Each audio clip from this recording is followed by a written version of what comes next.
अवंतीबाई लोधी वीरांगना रही। फातिमा शेख और सावित्रीबाई को याद करना दिल्ली विश्वविद्यालय से एक निष्कासित ठेके पर प्रोफेसर के लिए कितना महत्वपूर्ण है, इसे जो मैं महसूस कर रहा हूं वो शायद मैं लफ्जों में बयान नहीं कर सकता। जब हमने इनकी बात की, उस कलम और किताब को बचाने के लिए अपनी कक्षाओं से बाहर निकलकर नागरिक होने की जिम्मेदारी निभाने की कोशिश की।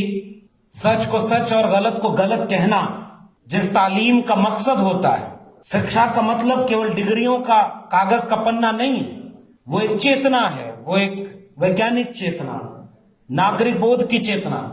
सावित्रीबाई फूले और फातिमा शेख डिग्रियों के देने के कारखाने नहीं खोल रहे थे, वो समाज को जागरूक करने के लिए शिक्षा की ज्योति जलाना चाहते थे। और आज जहां हम खड़े हैं, मेरे अपने दिल्ली विश्वविद्यालय में मेरे ही साथ की आंदोलनों की साथी, वैचारिक साथी डॉक्टर रितु, मुझे तो प्रक्रिया का पालन करके निकाल दिया ताकि बोलना न पड़े कि क्यों निकाला है। उन्हें तो साजिश करके निकाल दिया। जिन बच्चों से कंप्लेन कराई थी डॉक्टर रितु के खिलाफ, जांच में पता चला कि वो बच्चे तो दिल्ली विश्वविद्यालय के इस कॉलेज के विद्यार्थी नहीं है। नाम फर्जी, रोल नंबर फर्जी और जातिगत अपमान के साथ उन्हें निकाला। दिल्ली पुलिस चार्जशीट दाखिल हो गई है और जिस प्रिंसिपल को जेल में होना चाहिए वो दिल्ली विश्वविद्यालय एक कार्यक्रम आयोजित कर रहा है। अपने अपने राम उस कार्यक्रम में वाइस चांसलर के साथ बैठ करके राम राज्य का स्वागत कर रही है। और आज डॉक्टर रितु अपने न्याय के लिए सड़क पर संघर्ष कर रही है। ये है अमृतकाल के विश्वविद्यालयों का हाल, क्योंकि विषय महिलाओं से जुड़ा हुआ है और हम जानते हैं कि जिस महिला आरक्षण की बात होती है और महिला कोटा विद इन कोटा, और उसका वो किस्सा कि जब सदन में खड़े होकर लालू, मुलायम और शरद यादव ने विरोध किया तो उन्होंने कहा था 3 यादवाज अगेंस्ट वुमेन रिजर्वेशन, जबकि शरद जी ने खड़े होकर कहा कि 33% क्या 50% करना है तो 50% रिजर्वेशन महिलाओं को दो, लेकिन कोटा विद इन कोटा के साथ ये मांग होनी चाहिए। लेकिन अखबार में कौन, टेलीविजन में कौन, और महिला विरोधी घोषित कर दिया। आज का सबसे बड़ा एजेंडा इस देश का क्या है कि मंदिर बन गया और वहीं बन गया, राम राज्य आ रहा है। और राम राज्य में एक लक्ष्मण यहां खड़ा होकर पूछ रहा है कि वंचितों और शोषितों की जगह कहां है। ये विडंबना और विरोधाभास है। एक तरफ राम राज्य है ना, मेरी झोपड़ी के भाग आज खुल जाएंगे, राम आएंगे, गाने बज रहे हैं। और आज ही जिल्ले इलाही का एक भाषण हुआ है। मैं जब जिल्ले इलाही कह रहा हूं तो समझ तो रहे ना किसको कह रहा हूं, क्योंकि वैचारिक मंच पर नाम नहीं लिया जाता बहुत हल्के लोगों का, या नाम सावित्रीबाई फूले का लिया जाता।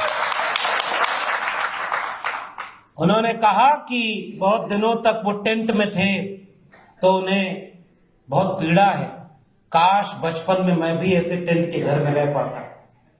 शायद उन्हें नहीं दिखता कि आज भी इस देश की बहुसंख्यक वंचित शोषित जमात के लोग टेंट जैसी झोपड़ी के घर में रह रहे हैं जिनमें अभी कोई उजाला नहीं पहुंचा है। और उनकी हकमारी इतनी ज्यादा हुई है कि वही जिले इलाही घोषणा करता है कि 5 किलो अनाज अगले 5 साल तक 80 करोड़ लोगों को मुफ्त में मिलता रहेगा। यह है अमृतकाल का भारत। आज चूंकि वक्त ऐसा है कि ये सारी बातें बोल दीजिए तो लोगों की भावना आहत हो जाती है, और इस पर भावना नहीं आहत होती कि जो राम को लाए हम उनको लाएंगे। राम किसको लाए थे और कौन राम को ला रहा है? धर्म कहां खड़ा भाई? जिले इलाही की 1000 फोटो लगी है और राम की 1 फोटो लगी हुई है। देखा आपने वो तस्वीर?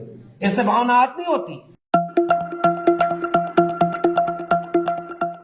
बहुत बहुत धन्यवाद ओबीसी महासभा के सभी आयोजन समिति के सदस्यों का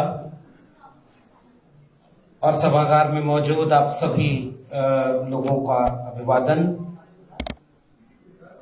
आज ऐसे वक्त में हम यहाँ इकट्ठे होकर हक अधिकार की बात कर रहे हैं, जिस वक्त देश में धर्म का काम करने वाले राजनीति कर रहे हैं और राजनीति का काम करने वाले धार्मिक काम में लगे हैं। ऐसे वक्त में 3 आइकॉन जो पूरे बहुजन आंदोलन की हैं, माता सावित्रीबाई फुले, फातिमा शेख और अवंतीबाई लोधी, उन्हें याद कर रहे हैं उस वक्त जिस वक्त इस देश में मणिपुर में महिलाओं को निवस्त करके घुमाया जा रहा हो और जिले इलाही खामोश हो, बिल्किस बानो के बलात्कारियों को रिहा कर दिया जा रहा हो, उन्हें फूलमाला से स्वागत किया जा रहा हो, और जब सुप्रीम कोर्ट इस पर लताड़ लगाए तो कहा जा रहा हो कि वो फरार है। ऐसे वक्त में हम उन आइकॉन को याद कर रहे हैं जिन्होंने आइडिया ऑफ इंडिया के जरिए ऐसा भारत बनाया जिसमें कम से कम ऐसे दृश्य नहीं होने चाहिए थे। मगर अफसोस कि हम सावित्रीबाई फुले के सपनों का भारत अभी नहीं बना पाए। अवंतीबाई लोधी वीरांगना रही। फातिमा शेख और सावित्रीबाई को याद करना दिल्ली विश्वविद्यालय से एक निष्कासित ठेके पर प्रोफेसर के लिए कितना महत्वपूर्ण है, इसे जो मैं महसूस कर रहा हूं वो शायद मैं लफ्जों में बयान नहीं कर सकता। जब हमने इनकी बात की, उस कलम और किताब को बचाने के लिए अपनी कक्षाओं से बाहर निकलकर नागरिक होने की जिम्मेदारी निभाने की कोशिश की, सच को सच और गलत को गलत कहना जिस तालीम का मकसद होता है। शिक्षा का मतलब केवल डिग्रियों का कागज का पन्ना नहीं है, वो एक चेतना है, वो एक वैज्ञानिक चेतना, नागरिक बोध की चेतना। सावित्रीबाई फुले और फातिमा शेख डिग्रियों के देने के कारखाने नहीं खोल रहे थे, वो समाज को जागरूक करने के लिए शिक्षा की ज्योति जलाना चाहते थे। और आज जहां हम खड़े हैं, मेरे अपने दिल्ली विश्वविद्यालय में मेरे ही साथ की आंदोलनों के साथी, वैचारिक साथी डॉक्टर रितु, मुझे तो प्रक्रिया का पालन करके निकाल दिया ताकि बोलना न पड़े कि क्यों निकाला है। उन्हें तो साजिश करके निकाल दिया। जिन बच्चों से कंप्लेन कराई थी डॉक्टर रितु के खिलाफ, जांच में पता चला कि वो बच्चे तो दिल्ली विश्वविद्यालय के इस कॉलेज के विद्यार्थी नहीं है। नाम फर्जी, रोल नंबर फर्जी और जातिगत अपमान के साथ उन्हें निकाला। दिल्ली पुलिस चार्जशीट दाखिल हो गई है और जिस प्रिंसिपल को जेल में होना चाहिए वो दिल्ली विश्वविद्यालय एक कार्यक्रम आयोजित कर रहा है। अपने अपने राम उस कार्यक्रम में वाइस चांसलर के साथ बैठ करके राम राज्य का स्वागत कर रही है। और आज डॉक्टर रितु अपने न्याय के लिए सड़क पर संघर्ष कर रही है। यह है अमृतकाल के विश्वविद्यालयों का हाल। अमृतकाल के विश्वविद्यालय अब एक तरफ राम राज्य है ना, मेरी झोपड़ी के भाग आज खुल जाएंगे, राम आएंगे, गाने बज रहे हैं। और आज ही जिले इलाही का एक भाषण हुआ है। मैं जब जिले इलाही कह रहा हूं तो समझ तो रहे ना किसको कह रहा हूं, क्योंकि वैचारिक मंच पर नाम नहीं लिया जाता बहुत हल्के लोगों का, या नाम सावित्रीबाई फुले का लिया जाता। उन्होंने कहा कि बहुत दिनों तक वो टेंट में थे तो उन्हें बहुत पीड़ा है। काश बचपन में मैं भी ऐसे टेंट के घर में रह पाता। शायद उन्हें नहीं दिखता कि आज भी इस देश की बहुसंख्यक वंचित शोषित जमात के लोग टेंट जैसी झोपड़ी के घर में रह रहे हैं जिनमें अभी कोई उजाला नहीं पहुंचा है। और उनकी हकमारी इतनी ज्यादा हुई है कि वही जिले इलाही घोषणा करता है कि 5 किलो अनाज अगले 5 साल तक 80 करोड़ लोगों को मुफ्त में मिलता रहेगा। यह है अमृतकाल का भारत।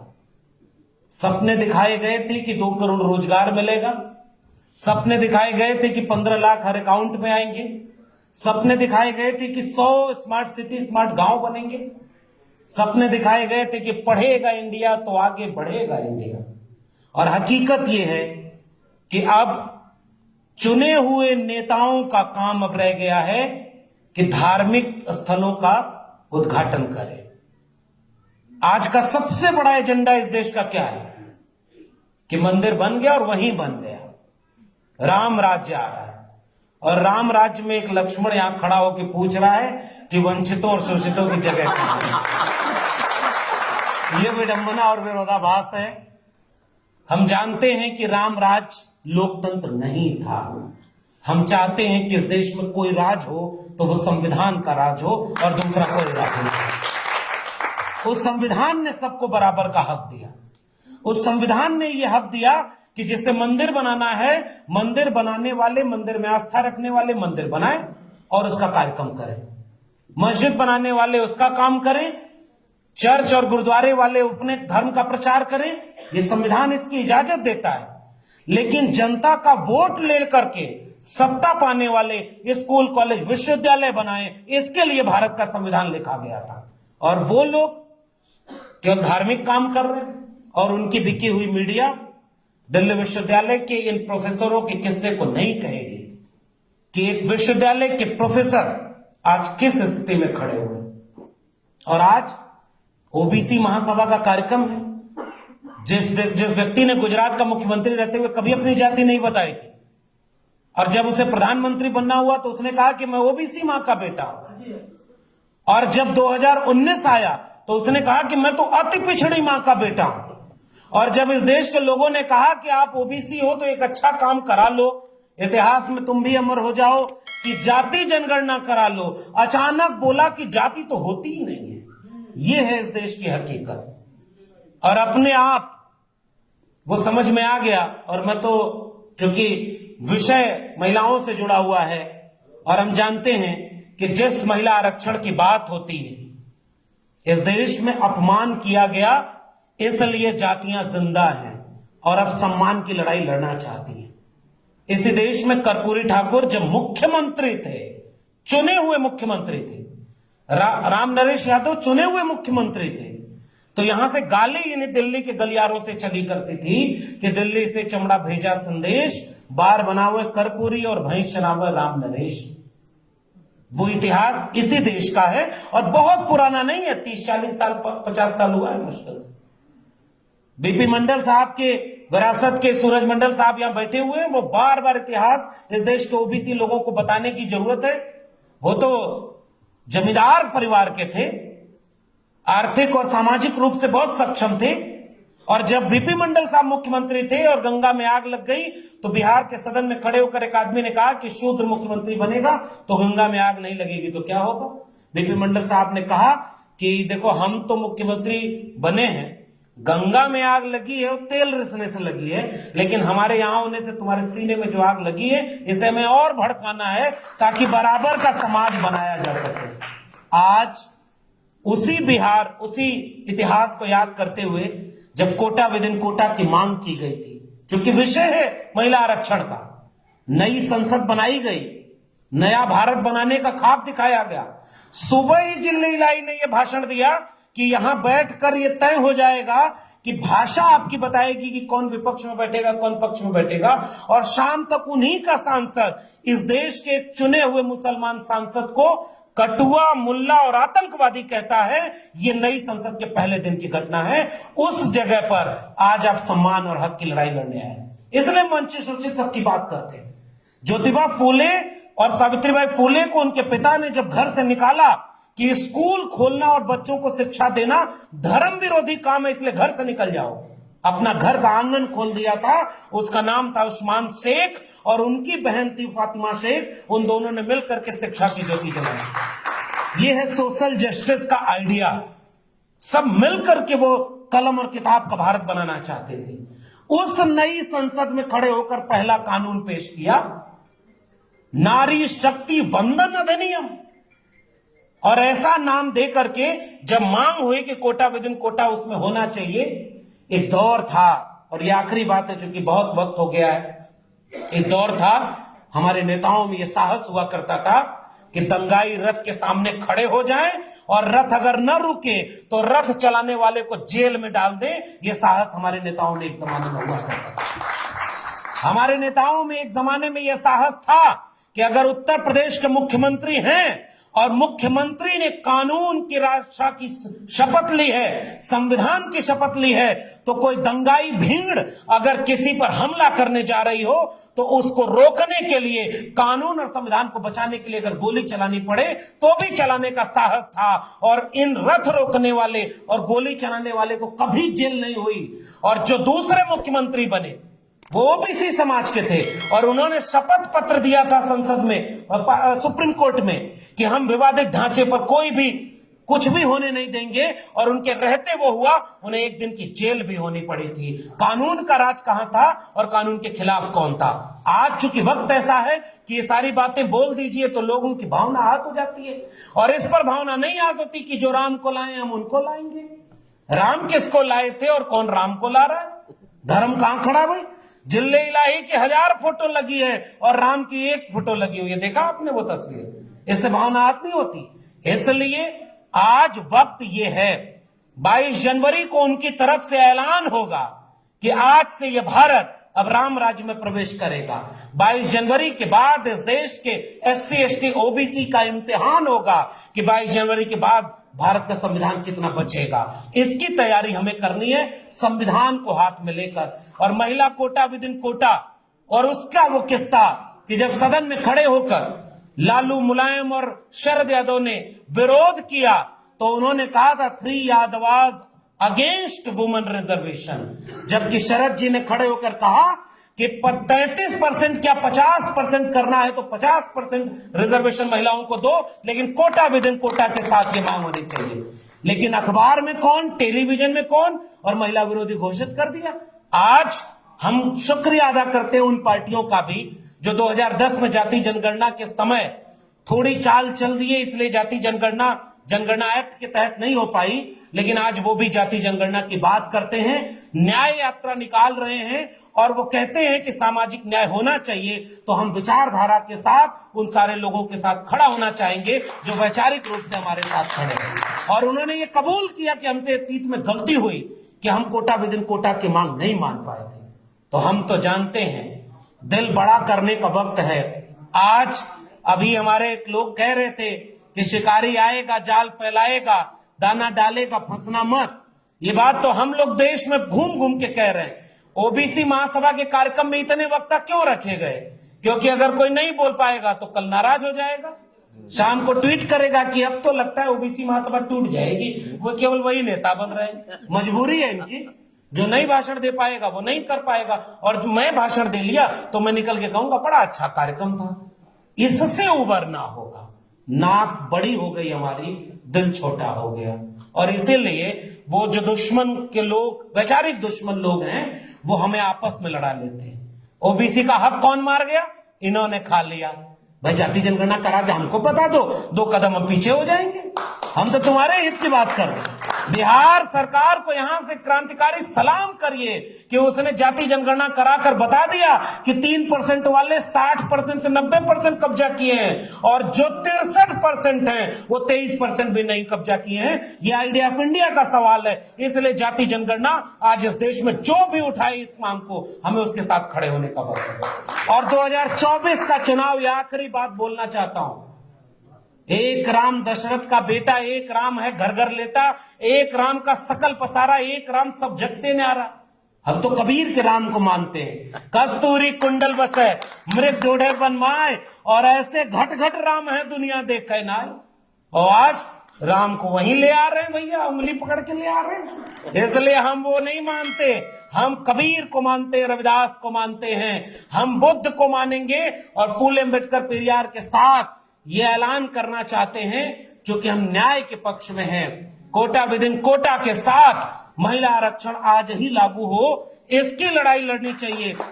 जिले इलाही ने जो घोषणा की है वो 2029 में नहीं, 34 के बाद भी लागू नहीं हो पाएगा ऐसा महिला कोटा विद इन। लेकिन गांव के लोग तो समझेंगे नहीं।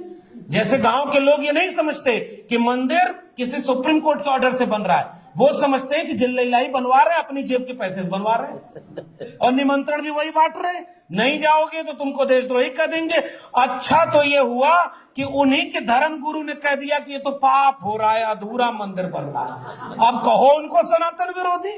तुमने इस देश के दलितों, पिछड़ों, आदिवासियों को हर कदम पर धर्म विरोधी कह के उनको अपमानित किया। देखिए, धर्म का काम करने वाले जोर से बोलते हैं, उनके सामने कैमरा माइक लाइव चल रहा है। अयोध्या में सब टेलीविजन चैनल का वहां पर सेंटर खुल गया है, रोज दिन रात अयोध्या दिखाई जा रही है। लेकिन इस देश में शिक्षा की मांग करने वाले लोगों की लड़ाई को कोई लड़ना नहीं चाहता। इसलिए कई बार हमारे लोगों को भी लगता है कि अब तो एक ही तरह का नैरेटिव है, लेकिन हम लोग इस मंच से कहते रहेंगे, शिकारी आएगा, जाल फैलाएगा, दाना डालेगा, लेकिन चिड़ियों फंसना मत। मगर एक बात और याद रखिएगा, जाल में कबूतर ही फंसाए जाते हैं, बाज नहीं फंसते।